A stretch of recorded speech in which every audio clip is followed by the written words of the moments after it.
தமிழக வெற்றிக் கழகத்தில் தொண்டர்களுக்கு சோலையின் பணிவான வணக்கம். தமிழக வெற்றிக் கழகத்தின் தலைவர் நம்ம எப்பயுமே நம்ம தளபதி விஜய் அவர்களை பற்றி தான் பார்க்குறோம், பேசுகிறோம். நம்ம யாரையும் காயப்படுத்தி அவங்கள பற்றி வன்மமாக பேசி அப்படிலாம் நம்ம பதிவு இருக்காதுங்க. எனக்கு தளபதியை பிடிக்கும். நம்ம தமிழக மக்கள் பெரும்பான்மையோருக்கு நம்ம தளபதியை பிடிக்கும். அப்போ நாம் யாரையும் காயப்படுத்த வேண்டிய அவசியங்கள் இல்லை. நமது கடமை, அதாவது தளபதி அவர்கள் 2-3 வசனங்கள் சொல்லியிருப்பார்.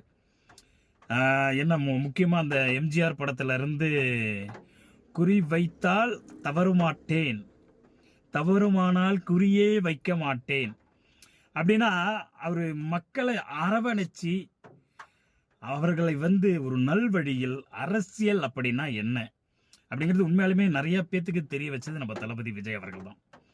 அரசியல் அப்படின்னா இப்படிதான் இருக்கணும், அதையும் தெரிய வச்சது நம்ம தளபதி அவர்கள் தான்.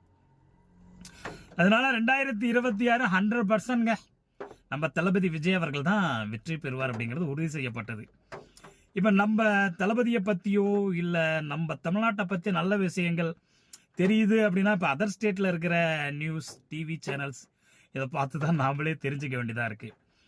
அதாவது அயல் நாட்டில் நமது தமிழ் வாழ் இந்தியர்கள் வெளிநாட்டில் பணிபுரிகிறாங்கல்ல, 22 லட்சம் பேர் தமிழகத்துக்கு வாக்களிப்பதற்காக, வருகை புரிவதற்காக இருக்கிறார்கள்.